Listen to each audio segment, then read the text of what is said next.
12. They couldn't move on offense. They couldn't stop very many people on defense. They have a quarterback in Chris Chandler. Gets hurt often, but when he's in, they play pretty well. They got Eric Shire to be a backup. So what should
well. They got Eric Zier to be a backup. So what should be the plan for Michael Vick?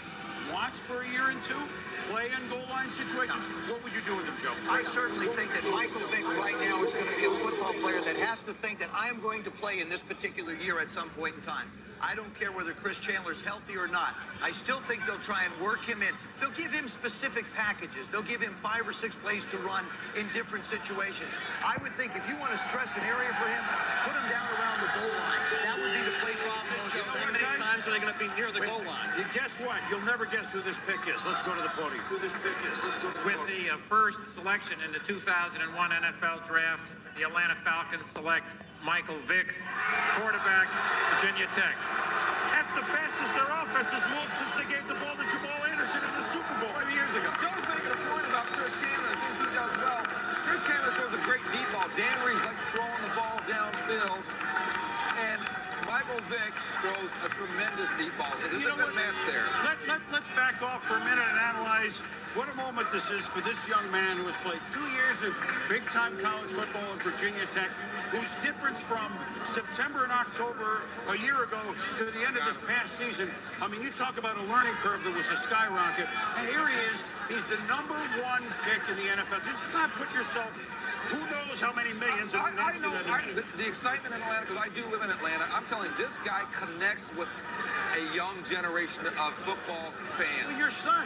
Your son told you to go season I've got to buy season tickets, but I'm telling you, Atlanta needed something inspirational, and Dan Reeves provided it. And one thing about, we talk about Michael Vick, he is a leader. He is a guy that can rally the troops. The team really galvanizes around Michael Vick. He will work at it. He will spend time evaluating the breaking downfield, the tendencies of the opponent, Joe.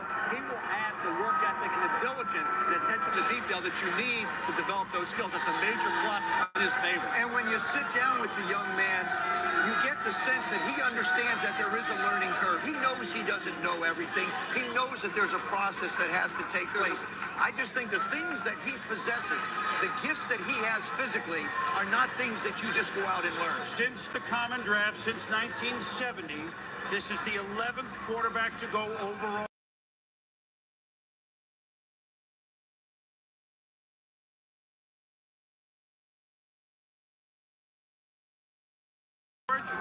One of the more interesting Mel stories over the year went in 1990 with the Colts.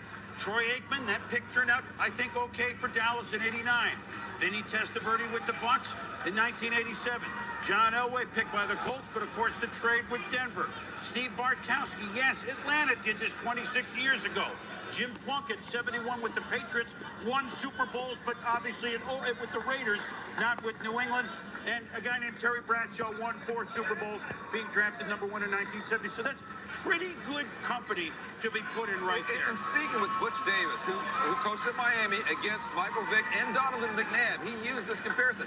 He said he thought Vick had more quarterback skills than McNabb, but he also said he went golfing with Frank Beamer last year, and Beamer just raving about this kid's charisma.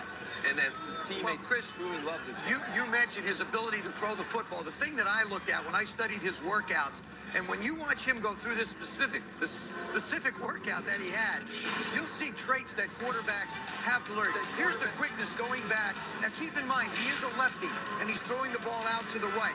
Look at his feet turn. See how he turns his shoulders, gets the ball out quickly. I believe the hardest pass for a quarterback to throw any level is a little swing pass. And then you look at the timing of the route. He doesn't hesitate.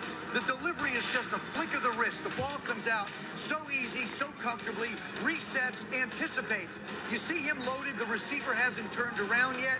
He lets the ball go. There's the perfect intersection as the receiver comes out of his route. Those are the things that sold me on this young man as a quarterback. But he is throwing against error there. I mean, I don't care. Because I have had some very good coaches in this league, quarterback guys, who say they really have a big question mark on him. I will say that. There is. You have to have a question mark on a 20-year-old man. I think that's given. But the upside is tremendous. One sentence each. 3-4 years from now, big star in the NFL, Mel? I think it's a big question. I think it's a roll of the dice type pick. Joe? I absolutely think he will be at the level of a Dante Culpepper or a Donovan McNabb at least. Mort? For once, I'm going to agree with Joe. I don't believe it. I don't believe it. What will be the pack? Do we have a number on what this is going to be, dollar-wise? Oh, it's going to be similar to that $40 to $50 million deal, although guaranteed money in the first 3 years is really the key thing. It'll be about $15 million guaranteed in the first 3 years, although he has given Atlanta an extra year in terms of when he voids that contract. The traditional number is void after 3. This one will be void after 4. And there are always 2 contracts in one when you do these deals. 26 years ago, we mentioned Steve Bartkowski was a very good quarterback for Atlanta, #1 overall. The first ever pick of this franchise was 1966. A little history here. A lot of people don't follow the Falcons. Tommy Nobis. He was pretty darn good at middle linebacker. If Michael Vick can approach Nobis and Bartkowski, I think fans in Atlanta will be thrilled. I know Michael Vick is thrilled. Chris Fowler's thrilled that he's sitting with him. Hey, Chris. Well, Chris, this is not Michael Vick's first draft. He was the 30th round amateur draft selection of the Colorado Rockies back in June. Michael, I imagine this is just a tad more exciting for you. Is the heart rate still up? Oh, yeah, definitely. You know, it's very exciting. And, you know, it's something I always dreamed about. I always dreamed about walking that stage, you know, meeting Paul, and it all came true for me. You know, so I'm very excited, you know, very happy to be playing for Atlanta Falcons, and, you know, hopefully everything will go good for me. What's your reaction to the trade? For probably a few months, you were envisioning yourself as a San Diego Charger. That suddenly changes on draft eve. Now the projections are you may play a lot sooner than you would have in San Diego. Yeah, I always thought this throughout the entire process that I was going to be a Charger, but, you know, the trade was made, and my agent, you know, informed me that some trades may be made, and, you know, I knew that. So, you know, I'm just happy, and if I go in there and I have to play, then that's what I have to do. You know, that's what they're paying me for. Well, you had a redshirt year at Virginia Tech. It was very important to your development. We talked yesterday, no redshirt year in the NFL, but the big debate is, guys debating it on the set, how soon are you ready to step in and absorb the offense? Well, first I have to learn the offense, and then, you know, I'll be a whole lot more comfortable, you know, when I'm out there playing. You know, it just gives you a better feeling being out there and gives you the feeling that you can make things happen. So, how much better equipped are you? You came to college, you were kind of puzzled by the complexity of the Hokies offense. You considered changing positions to wide receiver at one point because you were frustrated. Are you much better equipped now to pick up an offense? I think now I know a lot more about the game, you know, so I think I'm ready to take on the challenge, and I don't think learning another offense will be a problem for me. You don't have a lot on your resume for a #1 pick. You've played maybe a handful of games against top-quality college competition, but have you ever reflected on how much money you made and how much your stock raised? One game against Florida State in that Sugarbowl? One game, you know, and my stock grew through the roof, you know, and, you know, it was just Lord's blessing, you know, and I have to thank him, you know, for all of this, you know. Michael, congratulations. Best of luck in Atlanta. Very happy guy. Chris, very relieved guy, too. Hi, Chris and Michael. Congratulations. I mean, #1 pick in the draft. I mean, let's make this human for a minute. What a great moment, whether it's San Diego, whether it's Atlanta, or whether it's the Hartford Rams, which we almost had. At any rate, let's go up close to Hartford, to our studios in Bristol. Mike Tirico and a bunch of wise men. Is that not right, Mike? That's true, Chris. As we wait with Arizona on the clock, we're joined by Mike Golick and Hank Goldberg, Sean Salisbury. I want to start with Ron Jaworski on the Michael Vick pick. Joe Theismann weighed in as another quarterback who's watched Michael Vick 20-1, just 21 games as a starter. What are your thoughts? Well, he's a tremendous athlete. That's obvious when you watch him on television. I had an opportunity to study game tapes and how he reads defense, how he throws in time with his receivers, and he's light years away from being a polished NFL quarterback. He's only thrown 313 passes in his Virginia Tech career. That means he has a long way to go. Now, when I project a guy to the NFL, first I want to see him make plays in the pocket. That's where you win championships. Once you make plays in the pocket, your running skills become secondary. Yes, he can run, but he's got to make plays in time with his wide receivers. And also in college, in the offense he ran, he only had to look at half the field. They simpled it down for him a little bit. He read a safety in a corner, went to one side of the field. If he didn't like his options, he ran pretty quick. Something that he's going to have to, again, the hardest thing you quarterbacks would know, the hardest thing an NFL quarterback has to learn is patience in the pocket. He's a great athlete who's going to have to learn that. And guys, we all agree with Chris Chandler being a little bit injury prone, that Michael Vick's more than likely going to have to play sooner than he's expected. Can he do it? You looked him in the eye, you sat down and talked to him for a while. You know, he told me that he said he didn't feel he was ready to play, that he wanted that cushion. But you know what? At $15 million a sign and going to the Atlanta Falcons, that was when he expected to go to the Chargers, that he's going to have to play. And here's what, though. This offense, let's give this kid a chance now. Jack Burns brings a little bit of the Washington Redskins, a little bit of the Vikings. They'll move him, little misdirection, throw the ball down the field. I'm just questioning one thing. We got to see how mentally and emotionally tough he is because he hasn't played that many games when things are going bad early on because Atlanta is not a very good football team right now. Go ahead. Did Boomers say wise men are wise guys? Because I got the wise guy take on this, and that is attendance in Atlanta has been abysmal. How does this play into the equation? How tempted are they going to be to put him into the brink, and help draw people? Well, he'll draw people. He's an exciting football player. And I play with perhaps the greatest running quarterback of all time, Randall Cunningham. Now, Randall Cunningham could run, but the problem is he uses his legs too often. Exactly. And that's what the problem you have with a running quarterback. Run second, play quarterback first. One thing we know about Michael Vick, he is a hard worker, and that will start immediately in Atlanta. Back to Chris in New York. Hold on a second, Joe. Hold on. All right, we are, thank you, fellas. Wise men, at least men, right? We'll get back up there. Arizona is on the clock with the second overall pick. There were lots of thoughts that they might trade. They have made a trade, which we will tell you in a moment, they have traded Aeneas Williams. This just did get done. Okay, Aeneas Williams is going to St. Louis, but we'll get to that in a minute. We suspect tackle Leonard Davis, Texas. Let's see. With the second selection in the 2001 NFL Draft, the Arizona Cardinals select Leonard Davis, tackle from the University of Texas. And let's explain the thinking behind this, even though the new coach, Dave McGinnis, is a defensive player. And congratulations to Leonard Davis. Look, the most important thing in my mind for Arizona, who gave us a brief glimpse a few years ago, they were a playoff team. They upset Dallas. They played okay at Minnesota. And then they remembered they were the Cardinals. And then they became an abysmal team again, frankly, and fell toward the bottom of the division, 3-13 last year. But if they can stockpile an offensive line, which has Shelton on it, which has got big aircraft carriers, they have nice receivers. If Thomas Jones runs, if they have a big line to get Jake Plummer going again, the team gets an identity and the team moves up. Like it or not? That is, I like it, but that's what they're thinking. I like it, but it has nothing to do with the success of the Arizona Cardinals. Everything revolves around Jake Plummer's ability to make the right kind of decisions. He's 2-to-1 interceptions to touchdown passes in his career in the National Football League. It isn't because he didn't have guys up front blocking for him. It isn't because the system was so difficult.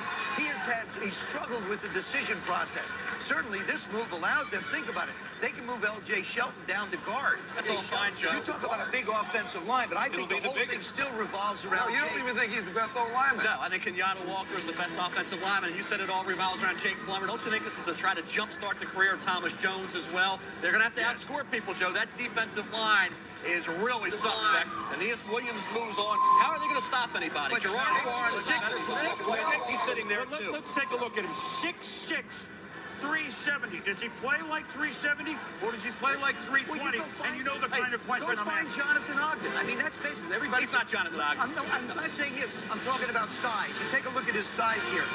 He sets up. He just dominates. If he can't get in front of people, it's just going to take so long for people to go around him. And he certainly can open huge holes. I mean, he's a massive man. And that's part of, I think, to me, that's a big attraction. Joe, the game that Roy did it was the job he did against Justin Smith, and that's all great. And I think you look at Leonard Davis, and I think the instincts as a pro-style pass blocker need to be developed. If he moves inside, he gets his hands on you, he can maul you. He can certainly assist that running game, but he's got a long way to go in pass protection, Joe, from an instinctive standpoint. Former defensive lineman. Let me add something here. Dave McGinnis, and you hit on something. I spoke with Dave McGinnis, and he was telling me why it would probably be Leonard Davis, which is their defense does have a lot of holes. Their offense, he really feels, is close. It has a chance, if it comes together, to be he hopes, a dominating offense. Obviously, the key's Jake Plummer, but he made some coaching changes as well, and he's hoping all these things come together. So if you can't really fix the defense, if the safest pick, when you're picking this high, is a guy like Leonard Davis, then go ahead and do it and see how good you get on offense. And they got Pete Kendall and they're just trying to, for years they loaded up on the defensive line, and for one reason or another, they're hardly there, or they're certainly not healthy. Now, the man that has been there for Arizona through all of the horribles, and let's make no mistake about it, all of the down years, perennial Pro Bowler Aeneas Williams is now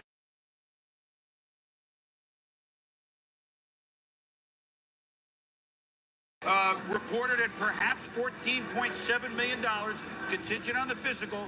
In exchange, Aeneas Williams was what, 32, 33? Still playing well. Right, still playing.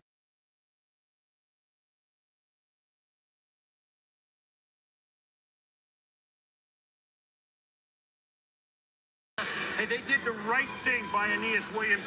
They really say, we're not going to sign you, we can send you somewhere else. We're giving you a chance to play in a big game. So Aeneas Williams' career as a Cardinal ends on the day Leonard Davis's career as a Cardinal begins. Up next, Cleveland. They could go a lot of directions, including a trade. This will be interesting. Be back. Well, this Cleveland Browns, they're on the clock. They got 9 minutes to go. There's a lot of things we're going to discuss here, including getting a lot of players. But in Atlanta, they're discussing only one thing, and that's Michael Vick. Let's go down to Hotlanta with Scott Walker. Scott, obviously enthusiasm for a day now. Absolutely, Boomer. And Dan Reeves, good enough to join us here, coming down from the war room. And obviously, you said there's relief here as well. 18 years ago, you were in a similar situation. John Elway was the player. What do you learn from that situation and Elway's development that you'll use here with Michael Vick and making him the quarterback you think he can be? Well, I think, first of all, both of them have the things that you see that look at athletic ability and those types of things. And we were very fortunate in that John had those things that you couldn't really see. A great desire to be successful, great competitiveness, the ability to learn your system and want to be successful. And I think Michael Vick has these things. But that's going to be the real key to determine how good this young man is going to be, because he has a tremendous amount of athletic talent. And I think the fact that he is so competitive is really going to help him be able to play quickly. You met with him a couple of weeks ago. Was that the meeting that showed you that he had those intangible abilities? You know, I think, first of all, the fact that he would come in here when you think you're going to be the first pick in the draft and we had the 5th pick, for him to come in here said something to me, you know, that he had his feet on the ground and realized there were a lot of different things could possibly happen in the National Football League. And he came in and he fit in. We had about 20 players in here, and he really fit in very well with everybody and had a good time and was very impressive. And I think that's the thing that he has all the football talent, but the type of person he is off the field is so important too. Everyone wants to know, when will we see him on the field? Will we see him on the field in a position other than quarterback? Oh, well, that I don't know. We're going to try to get him ready. I think it's our responsibility as a coaching staff to try to get him ready as quick as we possibly can and make sure he's ready to play when we put him in the football game. I'm sure everyone's here is excited. Dan Reeves, thanks for joining us. We send it now back to Chris Fowler. Drafted right after Michael Vick, big Leonard Davis out of Texas, headed to the Arizona Cardinals. You're looking at the baby of 21 brothers and sisters in the pride of Worthing, Texas. I guess about 1,000 people have gathered watching a big screen TV. Do you have something to say to the folks back home? I just want to say, you know, thanks for all the support, and you know, I really appreciate it. And you know, growing up with people and having the relationships, and I just want to thank them all for that. And you know what a demanding position tackle in the NFL can be, going against the best pass rushers in the world. If there is one question, they say Leonard might not be mean enough, might not be nasty enough. But do you have a war face? Do you have a mean streak? I have a mean streak, and I'm able to turn it on and off. You know, when I get off the field, you know, I'm a nice guy, but you know, when I get on the field, I'm you know, going out and trying to, you know, just take somebody's head off. This guy's been 300 pounds, I think, since 8th grade. So you've always known what it is to be big. Now you'll know what it is to be rich. Congratulations.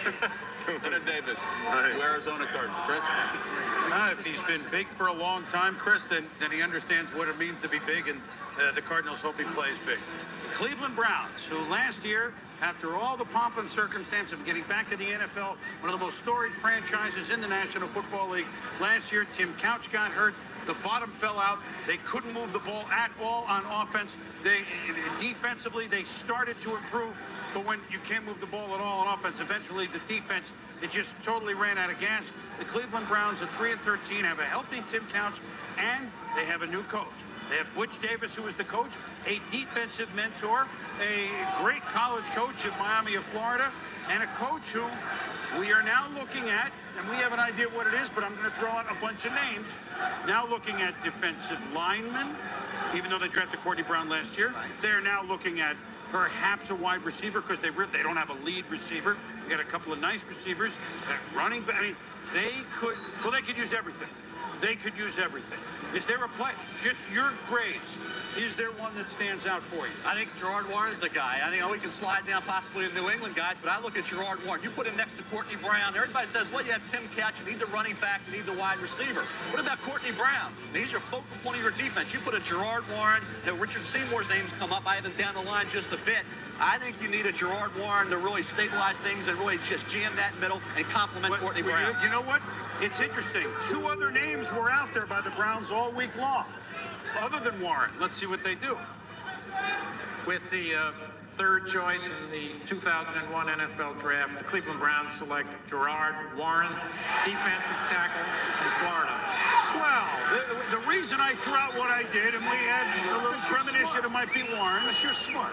is that it's interesting. Some can you know when they're bluffing, others you can't. The Browns had Seymour's name and Terrell's name, the wide receiver, both outstanding players, but they said Butch doesn't like Gators.